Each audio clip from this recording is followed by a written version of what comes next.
Baby, can't you hear my call? I can't stand. You'll appreciate a guy stopped me in the supermarket yesterday. Seriously? He was wearing a Ken Griffey Jr. I was at Acme in Hoboken. He was wearing a Right. Ken Griffey Jr. shirt. That's funny. Yeah, your Ken Griffey Jr. what? He was wearing a Ken Griffey Jr. Oh. shirt with the like the deep blue. And I just gave him like one of these. Mm-hmm. And then he stopped me and he recognized me. No way. Yeah. What did he say? He's just he's a guy in New York who works at MLB Network. Who that's partially why he's in the biz. He's a fan of yours. And You're so my favorite Hey Now personality. Hi, everybody. Welcome to another edition of the Hey Now podcast. I'm Dave Sims with my sons Jarrett and Jordan, and we are delighted to have with us on the show today Phil Simms, a two-time Super Bowl winning quarterback with the New York Football Giants, as Howard Cosell and many other New Yorkers used to say. But first, I want to talk a little something about something that happened in the media that actually is going to happen this coming Monday on the 26th of August. WCBS News Radio 88, an absolute iconic station in New York and known around the nation as one of the best all-news stations, is shutting down. The business has changed dramatically how people get their news. And I can definitely relate to being at a station, an iconic station that closes. It caught me in 1988. I was working at WNBC Radio, did Sports Night with Dave Sims. WNBC, right. And that was a station that had Imus. Before I got there, it was Howard Stern was there. Imus was in the morning, Soupy Sales, and we had Alan Combs, and we had the Grunfest family. And I came back from the Olympics in 1988 during doing track and field for NBC Sports. And I come back and NBC is getting out of the radio business. And at that time, that was the best job I had ever had. I mean, you kidding me? 50,000 watt, 48, 49 states could hear. And just it's a blowtorch of a station, of a signal, just like WCBS. And you want to talk about a transition in life. I mean, Jordy was just a year old. Jarrett, how old were you then? 1988? Five. I was 5, yeah. And luckily, it was not a real traumatic situation because my wife, Abby, was still very much at work in her great career as a physical therapist. And I still was working at MSG Network because we were simulcasting the Sports Night show. But I just want to send out my best wishes to everybody. So many giants in the news industry, writers, producers, engineers, anchormen, reporters that worked at WCBS. It started as an all-news station back in 1967. I mean, I've been there. And you get knocked down on your feet, and you got to get back up. And I'm hopeful that everybody, the guys and gals who are not retiring, land on their feet as soon as possible. Guys, that's a heck of a transition, man. For you lose a job like that you love, and you're good at it, and you're acclaimed across the industry. And it's hard to believe that WNBC, WCBS, those two AM stations, those call letters are now in the bin of history. Man, things do change. Phil Simms, our guest, he's a beauty. And as Eagle fans, we had a lot of fun with him. Let's get to that conversation. Hi, everybody. I'm Dave Sims. Welcome to another edition of Hey Now, the Dave Sims Show podcast, joined by my sons, Jarrett and Jordan. And this is a show where we talk about pivotal moments that shaped the most successful careers in sports and entertainment. And today, we welcome in, this is almost like a cousin reunion. Ooh. Phil Simms, a great quarterback for the New York Giants and a longtime broadcaster, joins us right now. He uses the extra M. We just use the one M. Phil, thanks so much for joining us, man. Oh, you didn't have time to write 2 M's in there? Is that what it is? Hey, man, you got to sign and get the heck out. You know what I mean? Okay, I hear you. 2-time Super Bowl champion, former MVP. I got to tell you this real quick. Jarrett and Jordan, they were raised as Eagles fans, but we welcome you with open arms. 9-12 was your record against the Eagles, Buddy Ryan and all those Oh, you guys. looked that up. Okay, good. Yeah, I had to because I know. But, hey, you got the 2 Super Bowls, dude. Yeah. Come on, man. Appreciate you joining us, man. Well, Dave, let me answer that real quick. You just can't Sure. throw it out there and think I'm not going to answer it. No, I figured you would. I knew that would get under your skin a little bit. Yeah, a little bit. You know, of course, Well, first thing I'd say, how many playoff games those great Eagle teams win? You are correct. None. Jarrett looked up a stat. What was that? What 40? I saw that the Buddy Ryan vaunted defense through 40 some odd possessions in the playoffs had, I think, 1 touchdown. A lot of turnovers, a lot of punts. So really? You got us there. Hey, it's all good. I got to tell you the truth. I hated playing the Eagles. Of course, when Reggie White went there, oh my God! And then who's the guy Jerome from Brown? Jerome Brown. Oh, it was brutal. It was it. I'm not exaggerating. I would sit on my stool before the game and go, "Come on, hang in there, baby. Come on." Come on. And I'm being serious because it was a friggin' act of courage. Yeah. And Seth Joyner and the linebackers. Seth Joyner. Am I wrong? Why isn't Seth Joyner ever talked about the Hall of Fame? I don't know. I thought he was a pain in the ass. Yeah. And he was such a good player. God. Mm-hmm. He was a guy that we don't appreciate because it doesn't have enough sizzle or whatever you want to call it. Smart, did his job all the time. And I mean, and a leader. He was a leader of men. So no question. We're going to take a step back, and then we're going to get into all of that stuff here, Phil. Sure, it's okay. I get some of I'm curious. You're growing up in Kentucky, man. Tell us what that was like. I mean, were you the classic quarterback Joe Jock, getting all the girls playing all the sports? Look at that reaction. Yeah, and the girls? No, that didn't happen. I wish. But no, yeah, listen. There's 8 kids in my family, 5 boys, 3 girls.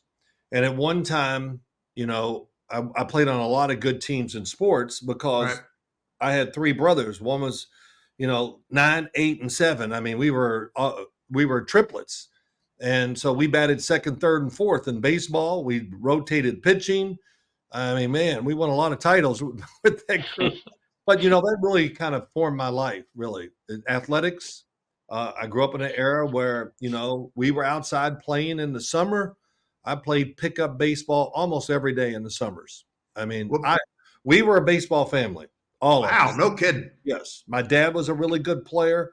He traveled around and played country baseball. He went to Iowa, all those things that you see on TV. That was real. And he was a farmer.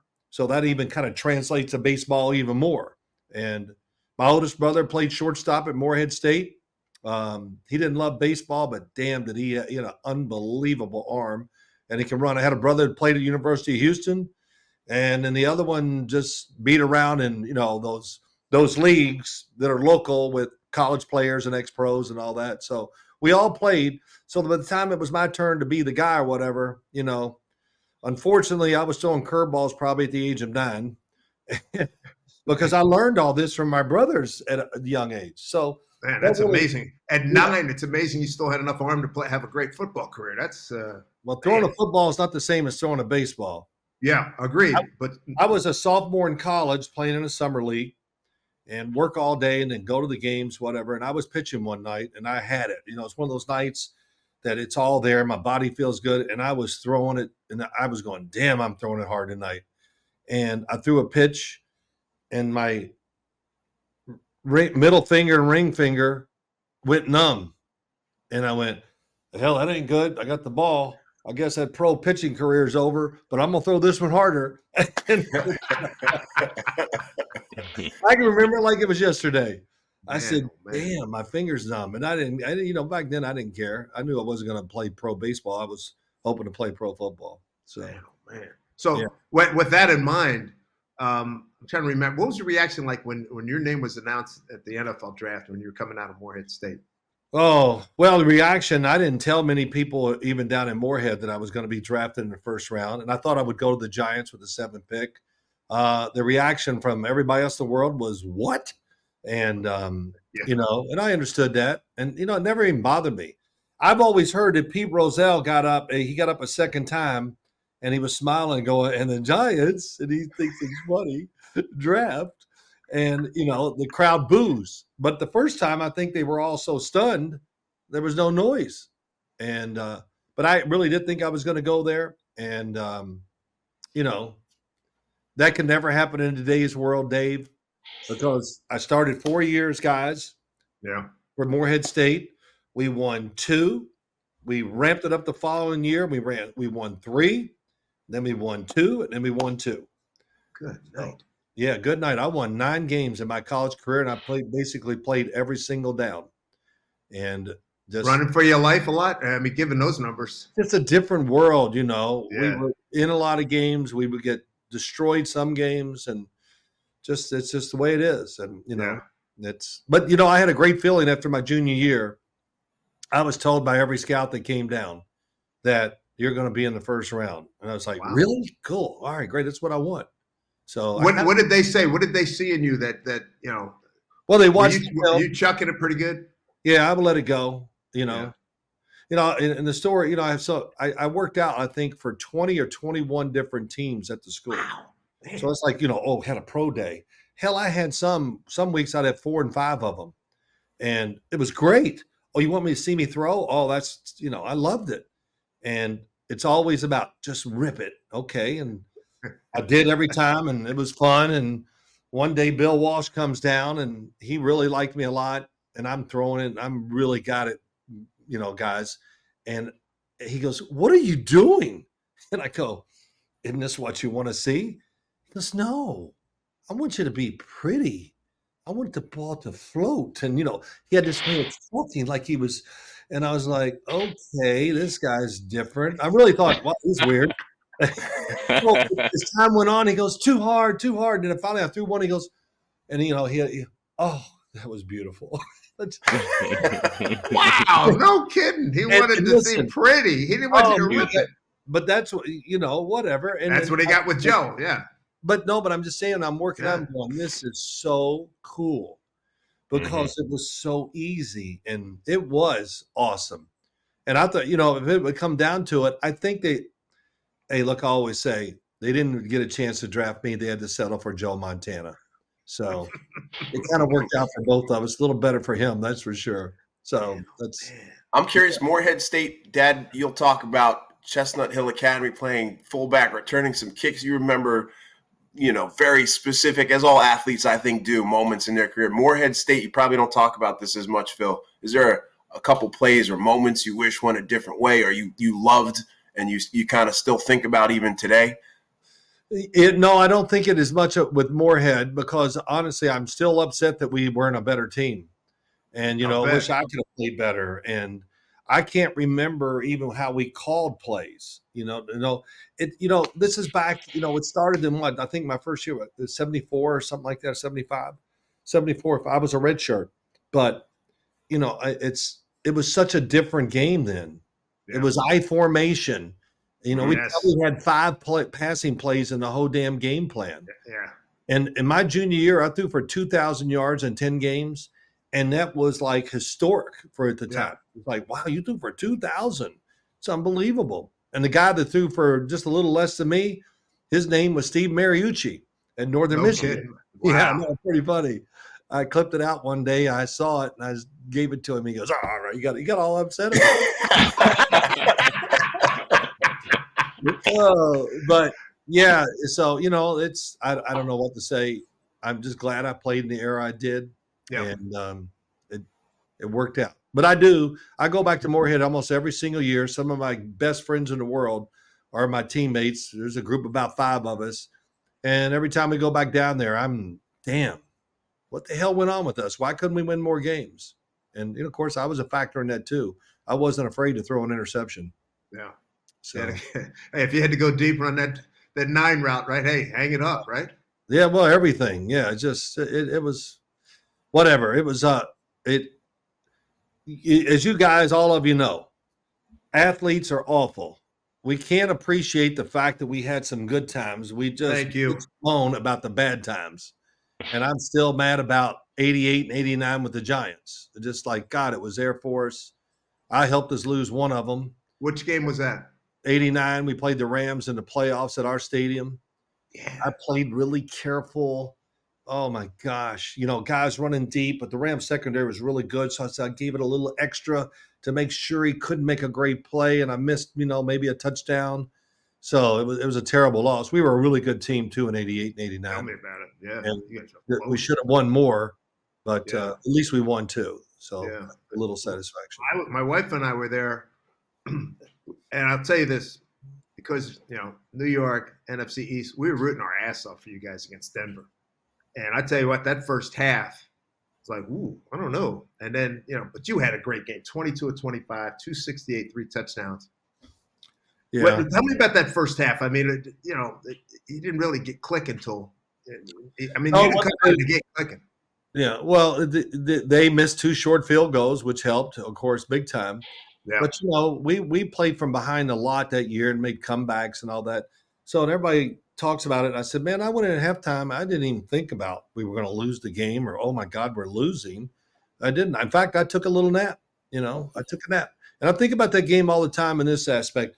When I was watching a game last year, Joe Burrow and the kid that replaced him, I'm drawing a blank on his name. I know you're talking about. Yeah. Well, he came in and played well, and I remember him saying, I learned from Joe Burrow to always stay calm and just relax and just play the play. And, it sounds simple, but sometimes probably my downfall was I was, a little emotional and, I'm going to throw it right through your friggin' face, whatever, just throw it as hard.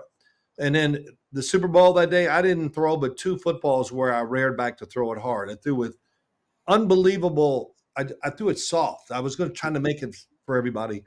Why didn't I do that more? That's what's amazing. Yeah. There was the formula to stay detached from the emotion and all that, which, I did more than just once, but not enough. That's for sure. And, I saw the game on TV a couple of days ago or last week, and I was going, damn, look at that. I'm throwing it out there like, I never threw it that soft probably in my whole career. Should have learned, but I didn't. And was that a mentality thing or what I was always taught, even by Bill Parcells, come on, Sims, throw it down the field, rip it in there. We can run for 5 yards. I don't want to see you throw the damn ball in the flat. I can hear him saying that too. Absolutely. You worried about your completion percentage? Is that what this is about? I go, no, the guy's covered. No, he's not covered. Throw the damn ball down the field. Okay. So that's kind of what the mantra I lived under with Bill for sure. He loved the ball, but he loved big pass plays. Yeah. I like the fact Jake Browning was the guy you were thinking of. Jake Browning, yeah. Right. I love the fact when Steve Sabol, God rest his soul, and NFL Films guys would have you guys mic'd up and they'd be close up on you guys. And you would go back and forth. You would go at Bill after, I guess, was that the Super Bowl year? I mean, there were some, I don't know if you did it all the time, but I know there were clips there and he seemed to like it too. Well, he never said, don't do it. I think I know he did. He'd like to agitate you until you barked. And he didn't care. If, I said things to him that I to this day can't believe. And like what? What'd you say to him? I ripped him, man. I said every curse word in a book at him. And if I did it in practice, which, he was brutal in practice. He just would ride you. And I would say it, and you know what he'd do? Oh, do you want to hit me? And then he would do it. He goes, are you mad at me, Sims? And I just go, man, something is wrong with you. It's just but yeah, that we could talk back. And I tell players that all the time. I know they don't believe me, but we did. And I do wish this. He should have told me when he was mic'd on the sideline. Whoa, good point. Because I said some things that were, thank God NFL Films has never shown it.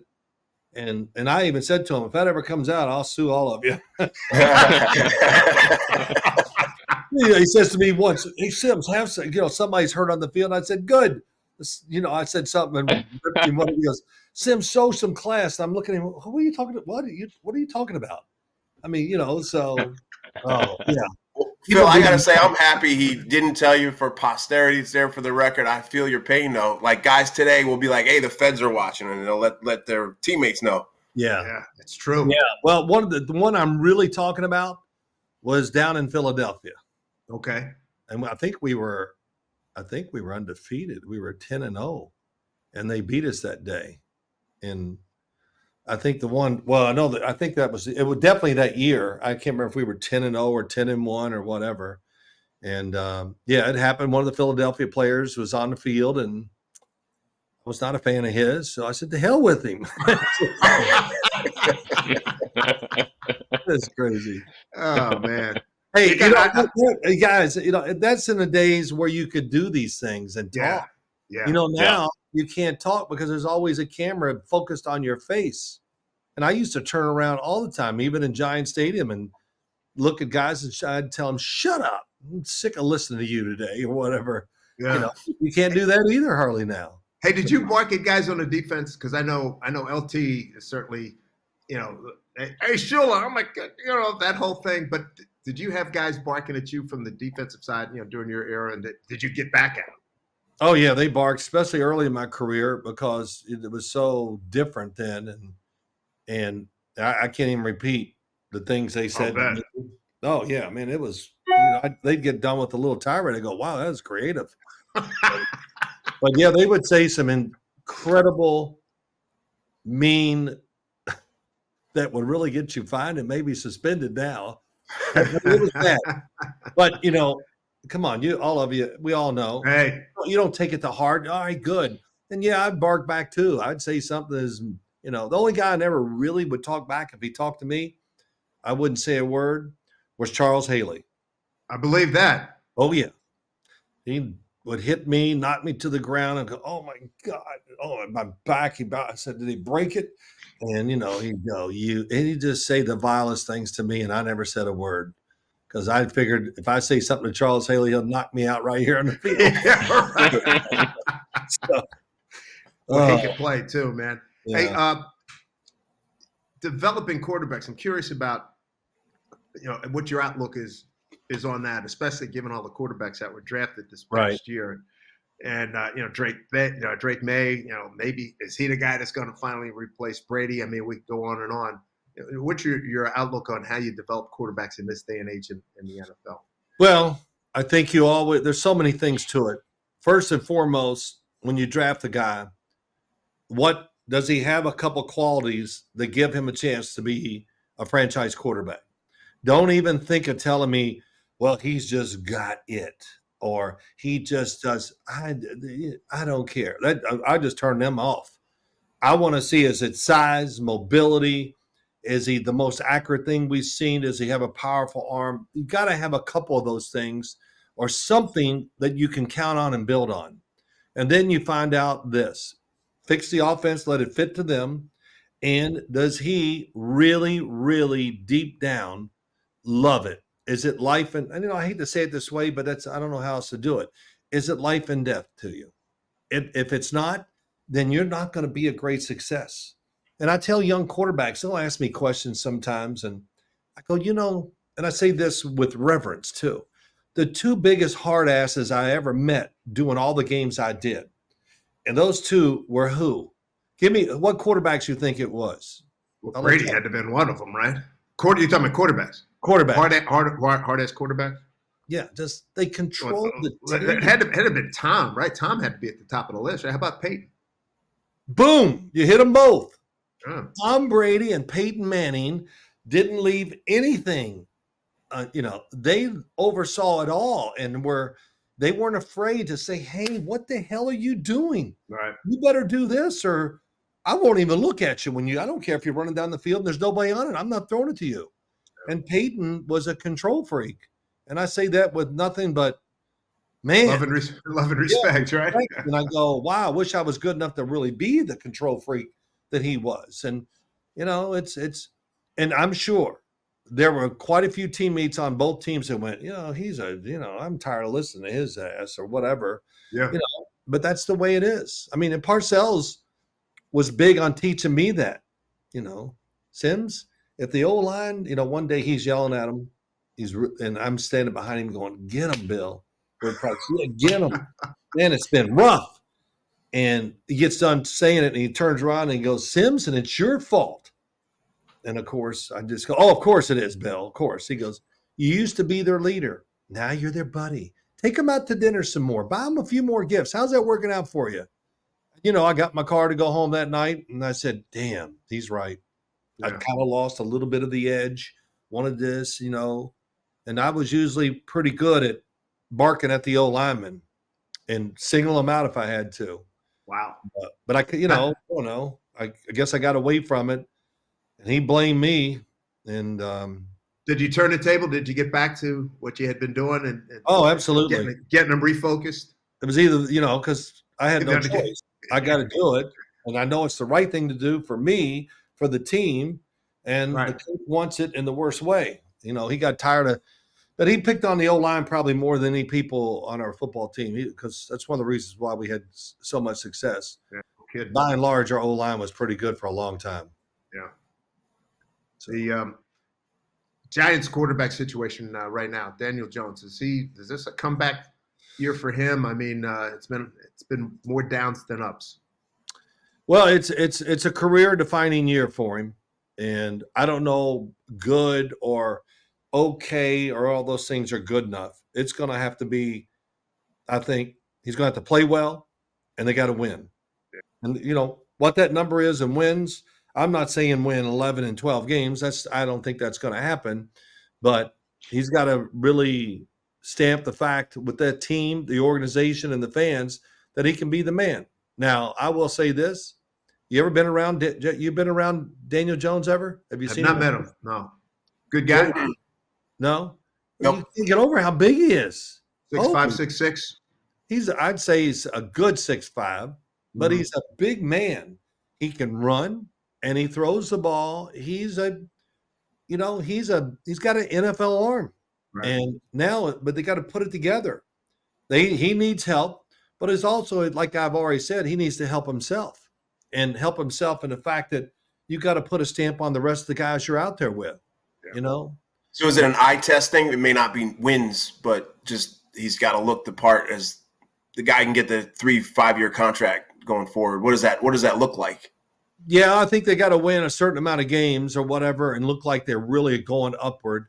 And I would think he'd have to play. I think he's got to play really well to solidify his spot with the New York Giants. I mean, I think everybody thinks that. And, it's okay if he's in this position and he knows it. So what? Just you bear down and do what you do. Do whatever you do to have an impact on your teammates, but also to be that guy too. And, and I did read something in the paper today or yesterday or whatever. Guys were talking about him going, nobody knows what time he comes in because when they get there, no matter when you get there, he's already there and doing it. That's a good sign. It's a great sign. That's not like, I don't even want to pat him on the back for it. It's expected. Parcells would say, do I have to give you guys credit for trying hard? Can I take that for granted? Yeah. And I think that with quarterbacks, that's part of your job to set a great example, but also make it good for you too, that you're putting all this time in and you can apply it to the field. Yeah. So, I got another couple of quarterbacks, Bryce Young, Justin Fields. Your thoughts on them? Bryce Young, listen, they weren't a good team, but still, I was disappointed that he didn't play better. And I know we're going to say team, but I didn't see you guys watch a lot of football, right? You tell me, what did you see from him that gave you confidence, even if they fixed the team, that he's going to be a top-flight quarterback? Yeah. Hey, if a guy's open, like you said earlier, rip it, get it in there. I never be decisive, right? Well, I never see him really let it go, and I understand he was a rookie. Right. But the rookie year is where you learn a lot, and people are going to allow you to make mistakes more than any time the rest of his career. But I never just saw him let it go and play with abandon. Yeah, I know he's under pressure, but I thought his size. Everybody thinks it wasn't going to be a factor. It was. Well, I thought it definitely huge, looked right? like it. Yeah. He was under pressure constantly, but you hear guys talk about the game slows down. After that first year, do you think that that'll help him, or it's really just a function of offensive line getting improved?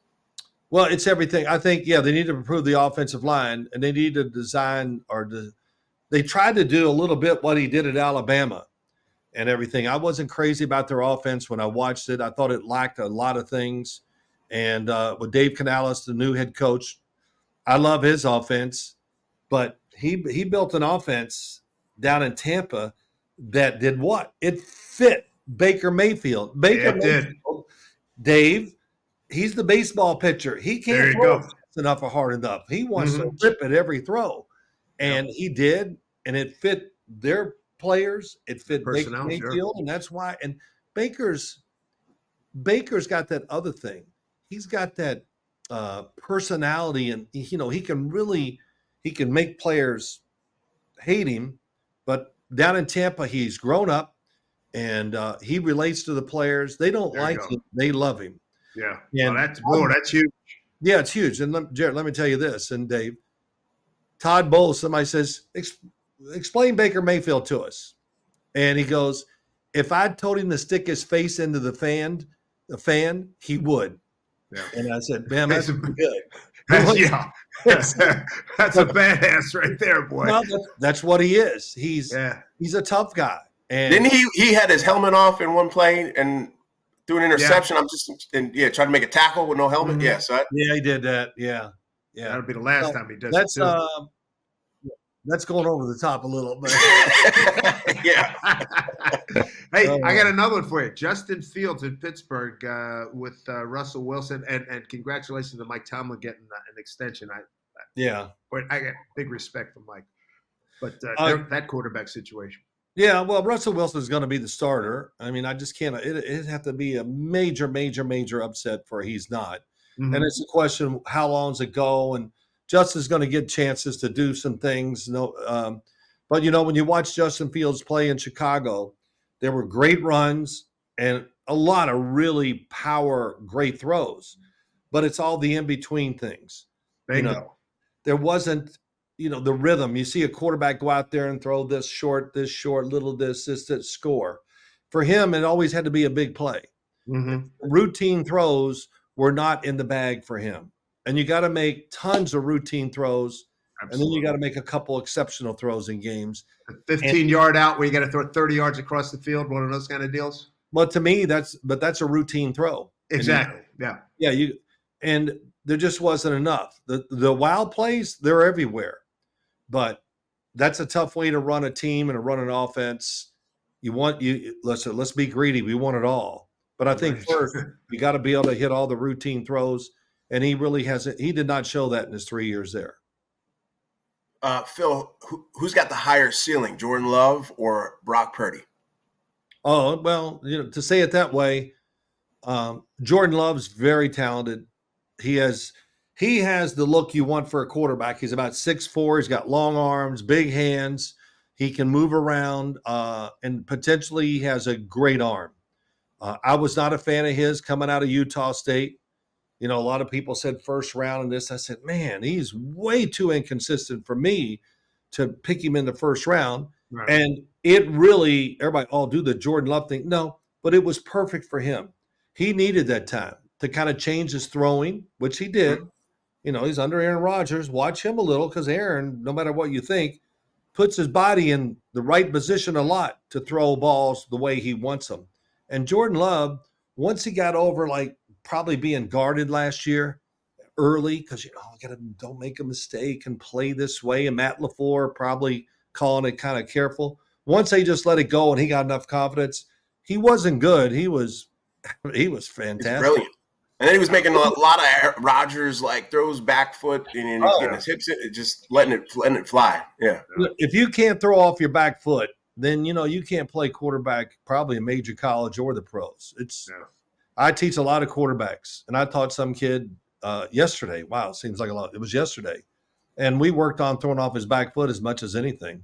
And it's a great way to do it. You can protect yourself a little, and it's almost foolproof. That's why a lot of guys, Aaron Rodgers, probably the biggest one now, he'll stand on his back foot almost every throw. Yeah. Was that taught or not taught back when you were coming up before pre-NFL career? They taught us, throw it to the open guy, okay? That's what I thought. Coach, I didn't feel it today, whatever. Shut up. Who cares? Throw it to the open guy. Okay.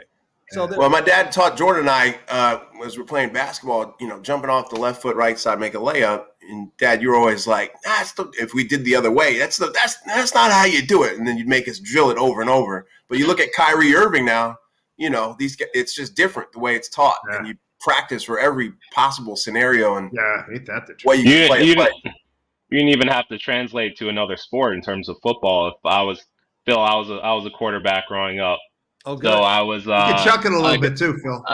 I get throw it a little bit, and every time I wasn't stepping directly to my target, I would hear about it. So See, that's the first mistake. yeah. Don't step to the target. So whatever, because you know, throwing a ball, and I'm sure you're Mhm. good, but it's like hitting the baseball almost. And Mhm. to really throw accurately with power or touch or whatever, it is about your feet and legs and all that. But your upper body, lower body, you teach it to be left of the target. Then you turn your upper body to the target. So you've done this and then you've gone opposites. Now we let it go and we get that. Yeah. Get You that know, torque.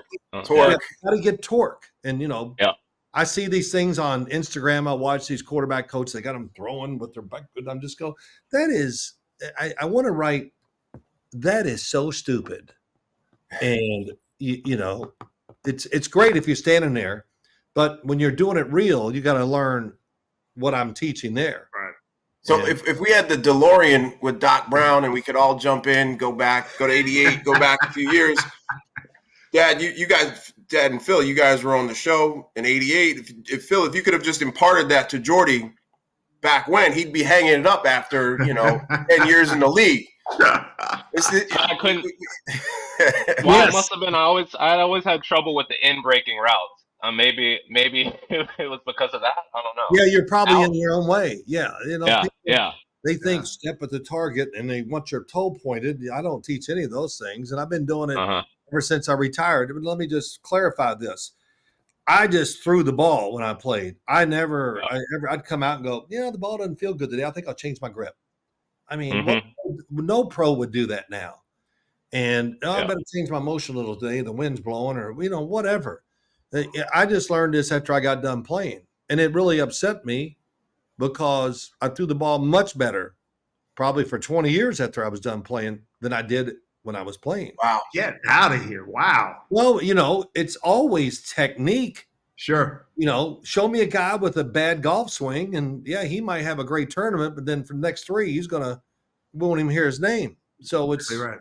you Yeah. got to You get your just body described my right. golf game. But you got to get yourself in position Yep. to do the right thing, and there's it's like I watched the NFL Combine. Oh, and I'm not getting on anybody. Yeah, I guess I am. I don't care. But they thought, oh, he's got so quiet feet. Quiet feet? I don't want no quiet feet. I want those freaking feet stuck in the ground and ripping through them. I mean, how you brace your feet and what you do with them is going to determine, like you just said, Jordan, you put your foot at the target.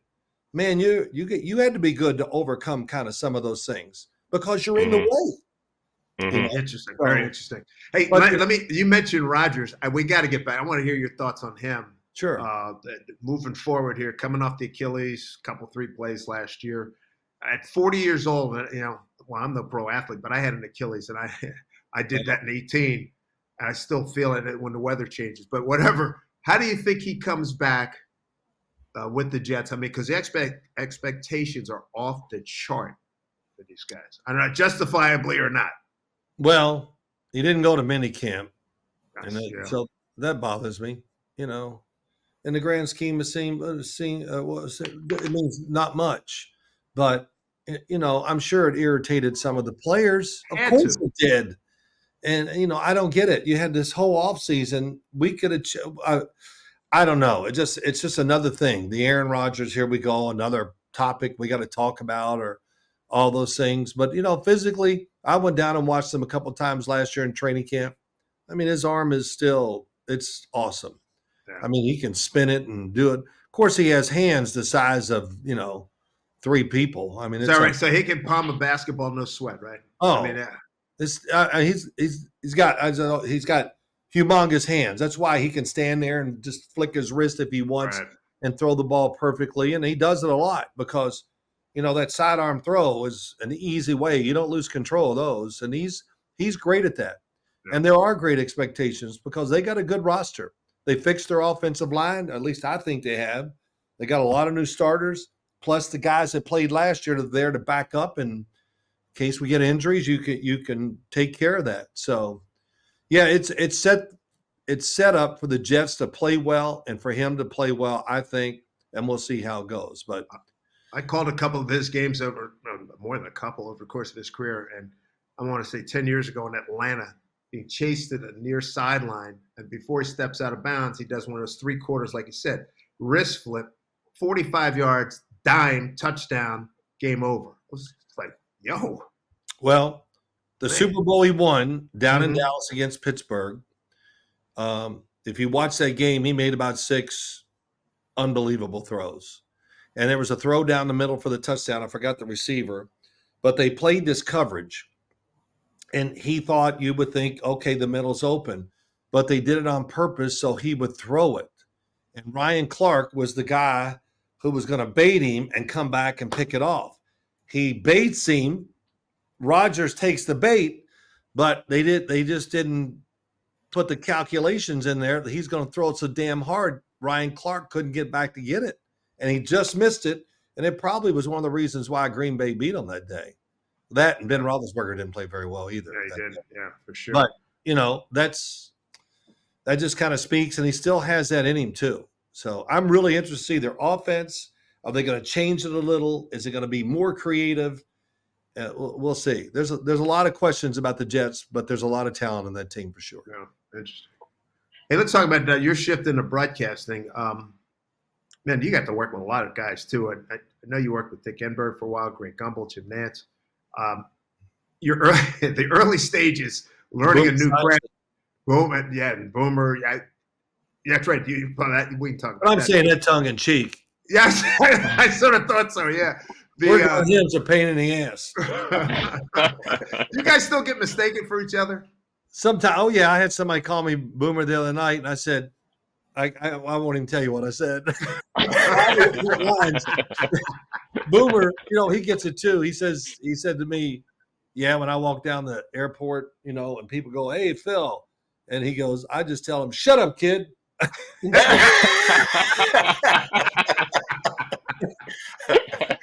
don't think he does it, but when he said it, I went, oh my God. But him and I could sit there. I could brag on him all day. I mean, I just have more freedom to really do it because he is an easy target. As I always say, Jordan, Jarrett, here's Boomer. He talks about himself a lot. And he thinks he's the best looking guy in the world. And we don't tell him any different. But he talks about himself. And you're like, okay. He goes, oh, you know what? Enough about me. Let's talk about you. What do you think of me? And he's the best. So when you want to have fun and know it's going to be loose, if he's sitting over there, you can have fun with him. I've done a few Pro Bowl games with him on radio. Okay. So take me back to that first couple games. So you're on network TV, dude, and it's like the whole country's looking at you. What was it like being that number one analyst for a long time? Well, when I first started doing the games, it was with Dick Enberg and Paul McGuire. And the first game, we did a practice game. Mm-hmm. And, it was really bad. Oh, my God. I mean, all of them are bad. Don't feel bad. We all go through this. Trust me. I had no clue. They go, hey, Phil. And I go, yeah, what do you want me to do? Phil, you can't talk in the air. You got to hit the button. It was rough. Didn't know about the cough button. They never told you about that one, right? Man, it was just, here you are, go get them. And I'm like, damn. It was, but it worked. Having a 3-man booth was probably the best thing that could happen to me there because Paul would, he always had something to say. And no doubt. I would say, guys, I want to say this. Paul would say something and I would go, Paul, that's really not what it is. It's this and this. And he go, exactly. I mean, he was unbelievable fun to work with. Oh my God. Bad. It sounded like it. And, it was. Yeah. And Mr. Enberg, for me, I always told him Mr. Enberg, I always held him in high regard, him, Vince Scully. Class act, right? Oh, great. He treated me awesome and handled the 3-man booth, as you would know, and whatever. I'm sure having an extra guy in the booth always hurts the play-by-play guy. Less talk, hard to set up certain things, but we worked it out. We had a little Dick wasn't happy the first few weeks, but once I kind of got the hang of it, I gave him room, and it worked out well. And I think before it was over, we only got to do it 3 years, but it was so different. Dick was having a really good time with it. We had a lot of good laughs. You had to with McGuire in there. Oh man. Yeah. Man. Oh my God, Paul. I'd love I'd love to see recordings of your production meetings the night before. I know I've seen you a couple times. We'd run into each other. I remember in Green Bay, and I sat in with you guys. And you and Nance and everybody. What was it like working with Jim during those years? Well, it was great. Jim, I was the you study all week to do the games, and I was there to correct all the crap that I heard and was not true or written or whatever. So that's just my thing. I mean, I want to tell the truth. I do it for the players and coaches. I'm telling the truth. Do I criticize? Of course I do. But I want to tell the truth, whatever. And Jim loved that part of it. And man, like we did a game in Green Bay on a Thursday night, and it was everybody in the national media and in Green Bay, they were killing Aaron Rodgers. Mm-hmm. I watch all the games, and I'm watching the game. I go, man, this is not about Aaron Rodgers. They stink. What they're doing, and the receivers. So the whole first half, we were having a meeting, and people said to me, "You're going to kill Aaron Rodgers, right?" And I go, "Why would I do that? He's playing fine. It's the rest of the team that's not." So we do the game. We show play after play. Nobody's even close to open, but Jim is all in on it. So he wanted to get the truth out too. That was what I loved about him. If I brought up stuff, because I studied all week with this stuff, and I say, man, what people are saying about this and that are just not true. And we got it. And he goes, I got it, Phil. And he sometimes he would do it so much, I'd be looking at him going like, wow, settle down a little. Yeah, right. But, so that was the great thing about him. He wanted to make sure we told the truth. And that's what doing games is about. 8 Super Bowls, 6 with CBS. Favorite Super Bowl? What was it? Or favorites? You might have more than one. Yeah. Boy, it's hard. I have to think about them all. Well, one that really jumps out was Carolina and New England down in Houston. Mm-hmm. Some of the plays that happened at Carolina ties the game up. And then what do they do on the kickoff? They kick it out of bounds. And Tom Brady, I think, throws a pass to one person that somebody else caught. I'm just guessing. And it ended up being one of the big plays of the game is on the last drive to win the game for him. So, that one jumps out. I'm trying to I did the Giants-Ravens game. That was awful. Ooh. Because the Ravens were just so good. But, Ray Lewis and that whole crowd. Oh. Yeah, doing the Super Bowls, I would say they're not as easy because it's so measured. I just can't. You just can't let it fly. What do you mean measured? How? What do you mean? Well, you just don't want to be maybe quite as truthful as you should be. That kind of would get in my mind a little bit. God, I don't want to kill this guy, but oh my God, he's playing awful. And let's do a little, but let's hedge it. I think in Super Bowls I did that a little. If I did the games now, I would just maybe it's age. I think I'd love to do games again, but it's just I would tell the truth, and there'd be some people get mad about it, but that's just part of the job. You missed the juice of doing the games? Yeah, it was pretty exciting. I agree with that. Yeah. I think I did. How about this, guys? I think I did close to 90 Patriot games. I believe it. I saw you up there one time. You and I talked on the field one time when Tebow was there.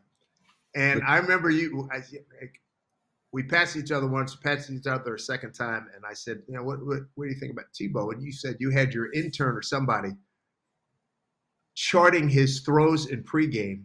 And he hit like 5 out of 30 or some ridiculous number. I just happen to remember that you said that, and he went on to have one of those kind of games too, if I remember that correctly. That was that whole Tebow phenomenon thing. Oh yeah. I was right in the middle of it. I did the playoff game the week before. I think I did their last 4 regular season games or 3, and they were awful. And wow, And I'm not ripping on him, but it was just the facts.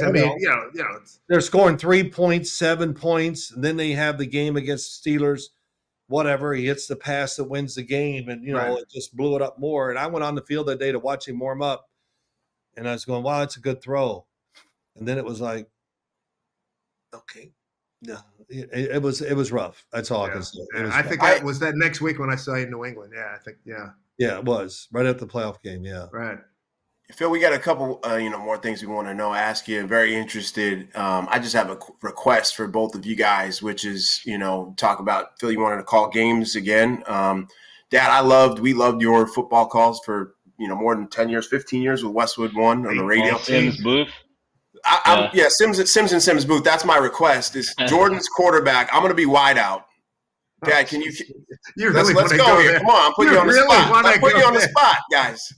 Go All ahead, right, Dad. What team are you with? The Eagles? Naturally, Jordan. Yeah, all right. Yeah, Third yeah. and six. Third, Go ahead, Dad. Phil, third and 6 for the Eagles at their 45-yard line, going right to left. Phil, what are you looking for in this play as they break the huddle? Well, I'm not going to expect much, Dave, because what we've seen so far is just not living up to what we want. I'm sure the receiver's going to get open. Jared's going to get open. George's going to have time.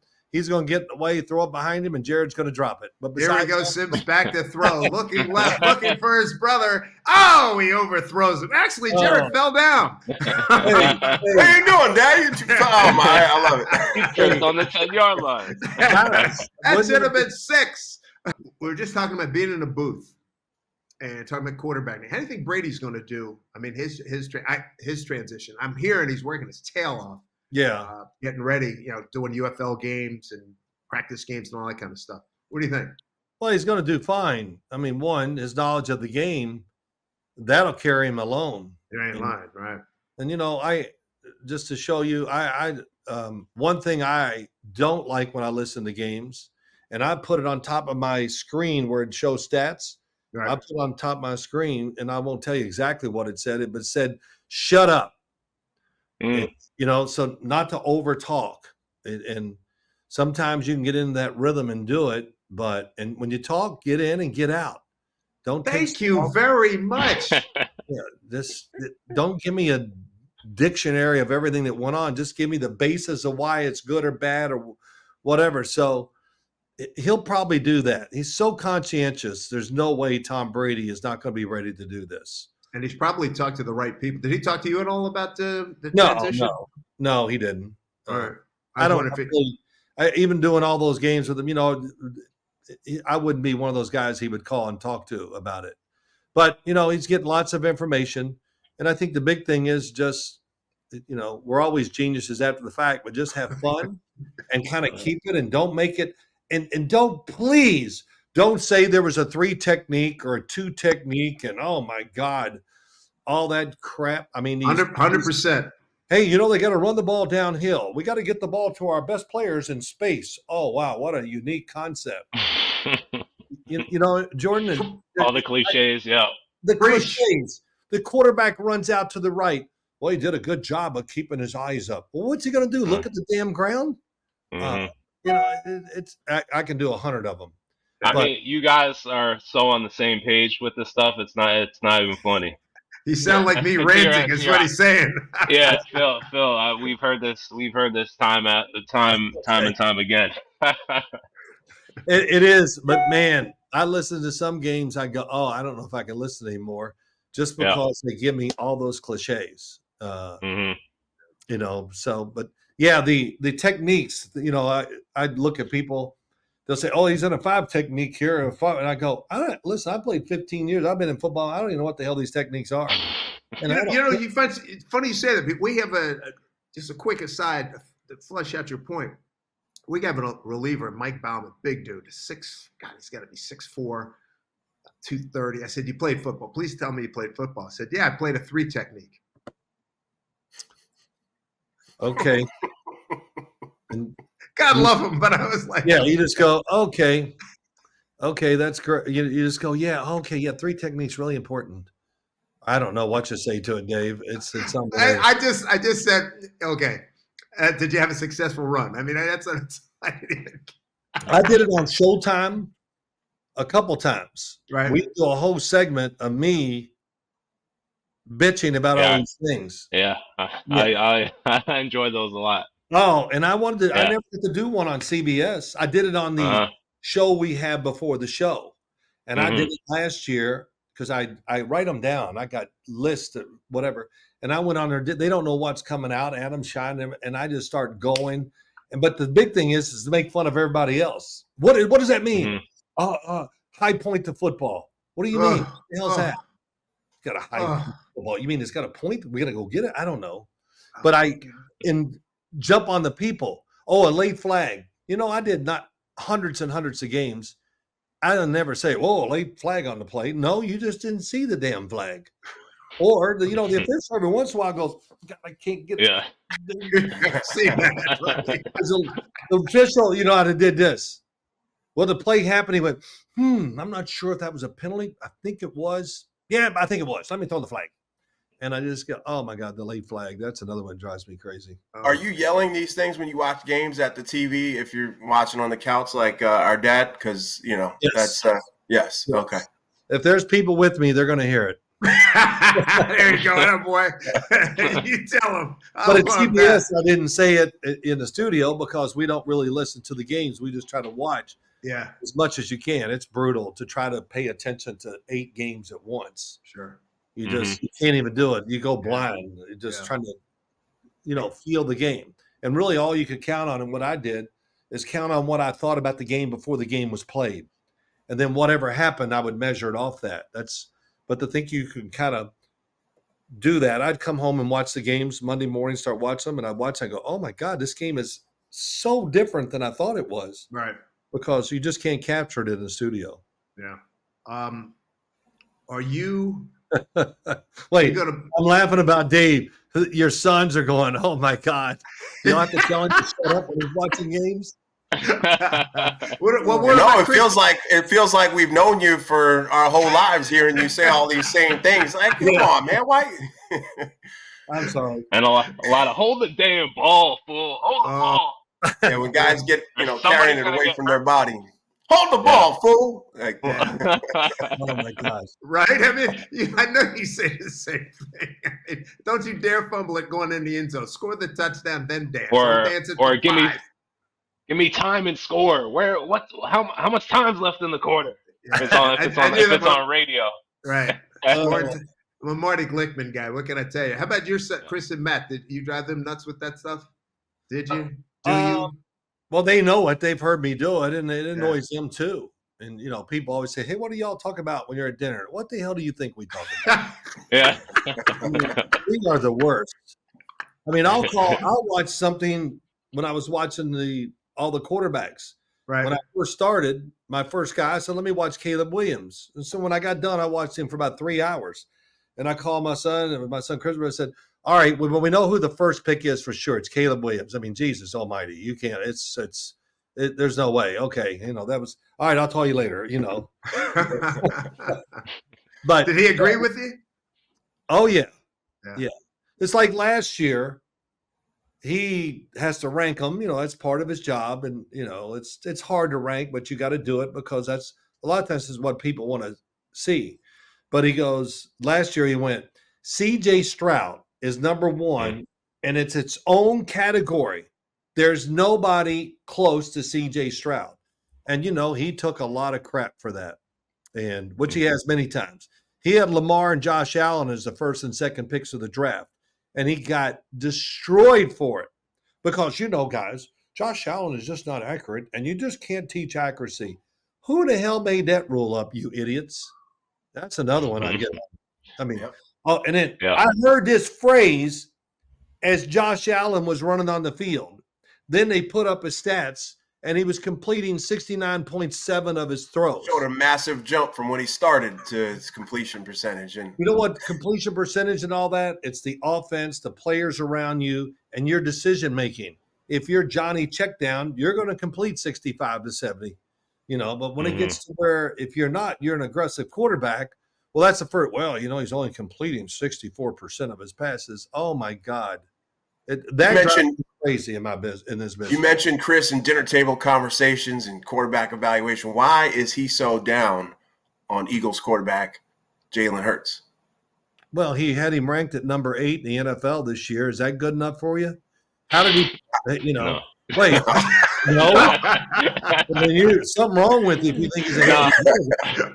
But how did he play last year? Yeah, wasn't great. Down year for sure. Good. And he was missing throws. He had a lot of interceptions. Didn't take care of the ball. Good, man. But so he's my number one because you just convinced me there. He was missing a lot of throws and he wasn't. But hey, fair enough. To me, the game down in Tampa, the playoff game. Oh, jeez, that was awful in every aspect. I didn't think he played well. Todd Bowles, you're playing him. What do you think they're going to do? Oh, they're going to blitz? Okay, let's don't be so wow. Big surprise, right? Yeah, no kidding, right? There were many things in that game that just really put it all in perspective and just wrapped up their season in a whole. They probably weren't good enough. They had some victories that they probably shouldn't have had, and then they lost some games there. They were unlucky in some of those losses. I'll admit that. But I don't know what it was. I think it was somewhat the coordinators. I would watch them and just go, it's not quite the same as it was the year before. Okay. When you're a coordinator, you got to be who you are. You can't create what somebody else did. Yep. And I think that hurt them a lot. This year, Kellen Moore, it's going to be different to get into the Eagles. The defense is going to be different with Vic Fangio. And, I would say right now I'm probably going to pick the Eagles to go to the Super Bowl. So they got Saquon too. That's a big add. Kellen Moore uses a lot of motion, right? And there was none of that last year. And then they were the least motion team in the NFL. Yeah. None of it. Yeah, exactly. The least motion. No kidding. Oh, it wasn't even close. I mean, it was. They were. And then the fans got on them, and they tried to incorporate that, and it just wasn't for a purpose to try and scheme open a guy. It just seemed like they were running guys across the field just because. Man, when you got the receivers they got, if you move them around and give them and double them up and stack them and all this other stuff with formations, oh my gosh, I could come back with some of those passes because they're going to be wide open. Yeah. It's about as good as you can get with the 1 and 2 receivers in the NFL. Wow. Really I'm a huge Devontae Smith. I love him. Smitty, love him. I love skinny receivers like that. Because they don't wear down as fast. They have longer, they just don't lose that speed. Big guys, when you're a big guy, all that running, sooner it's going to beat you down over time. And but they're both going to be good for a long time. Smitty's not afraid to go over the middle, and he can run those rail routes like crazy, man. And just get the ball out to him. Man. Jeez. Yeah, unbelievable. Yeah, everything. And look, they still got one of the best offensive lines in football, no doubt. Even losing Kelsey. Yeah. But the O-line coach, he's the best in the NFL. And I've heard many people that coach O-line say it. They try to steal things from him and all that. And they got Mekhi Becton. That's a big man. You watch. If he's going to turn into a damn star. Well, he's a big dude. Oh, man, he's big and good feet. Good feet. He's got the injury thing is always real. O-linemen are getting hurt more than ever, it seems like. Because these D linemen they're freaks. They're no doubt. So they're just people are falling. They don't get hurt. They get hurt because somebody falls into them almost always. And that's why, got to have a good O-line to think you're going to win a Super Bowl. Yeah. Let me ask you this. We start to wrap it up here. How much are you going to miss, being on the Sunday panel of the NFL Today and all that? I'm going to miss it. Yeah, I'll miss it. There's nothing like FaceTime on TV, but I'm really happy with what I'm doing. I was like, what am I going to do? I knew I had some things, but I got a lot of stuff going on, and I'm really happy about it. Podcast. I'm going to do some other things. I'm going to do some preseason games for people, which I'm good. Yeah, so I'm really excited about that because preseason football, the announcers only talk about one team. I'm going to talk about the other team too. Let's highlight, I'm not going to spend 50% of the time, but I'm going to hopefully teach the fans why they had success. You like Philly in the East and then Dallas at Dak, possibly his last year in Dallas. Well, I don't like talking a lot about Dallas, but I mean, that's always a big conversation. Well, they're probably the second best team in the division right now. Yes. Yeah. They did lose some players. We'll see the O-line, what it's like. The defense lost some players. They're in salary cap hell. They got to sign these guys. I mean, what do you pay? Who are you going to sign first? Well, they won't sign him this year. He'll be next year, but he's got him over a barrel. I don't know what they do. I said this to somebody earlier today. Sooner or later, see if you guys agree with this. Sooner or later, some team's going to go, you know what? We're not going to pay $55 million, and we'll just look somewhere else. Or that's inevitable. How can you give up 25% or whatever of your salary cap to one guy? Right. So I don't know. Is it or not? Or you just got to pay and move on. Everybody just keeps. Yeah. So, or they just increase the salary cap again, right? If there's not a market reset, right, on prices. Well, it'll go up next. It's going to go up every year. It's just a question of how much and everything. And I kind of say this all the time too. I go, we're just a few years away until a quarterback makes $100 million a year. And my God, isn't that unbelievable? Even say it really is. Yeah, it's crazy. Yeah. And you said you were happy you played in the era you played in. Yeah. Well, hey, look. Thank God the era I played in, they had a little patience. You ain't lying. Yeah. So good for you, man. Good for you. And we had the same team for so many years. Can't do it now. Yeah, you can't do all that stuff now. So, and judging quarterbacks, I mean, after one game of careers, he can't do it. We need to get another guy. I mean, everybody's going to talk about two things: the coach, but mainly the quarterback now. The conversation is just so much on them. Yeah. I don't know when that'll change. I try to keep it a little balanced, but it's hard because fans don't care about the old line's terrible. They might like their pass rushers and stuff like that, but man, the people they pay attention to, it's very small in pro football. I think in Philly, I think they really treasure what they have on the O-line, to be honest with you, given the recent success. I think probably they pay more attention to that now than they have in a long time, clearly. Coach Stout University is what Jeff Stout, Yeah.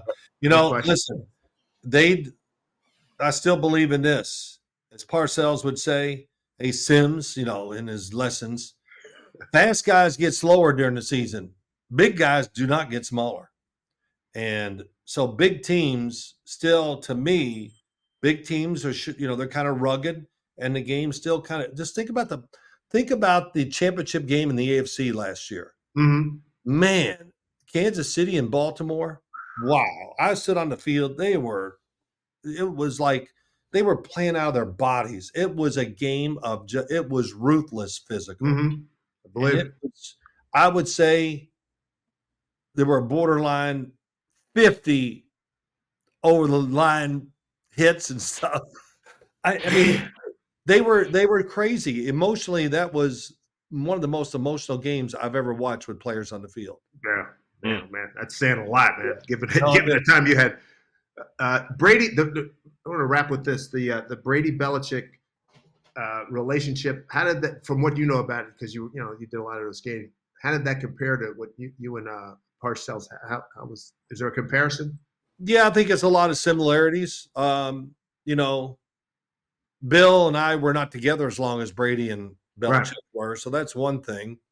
And they had such great success, and they had success by kind of keep the players moving through when they thought it was changing or whatever. Right. Well, that brought a lot of stress to it when they drafted Jimmy Garoppolo.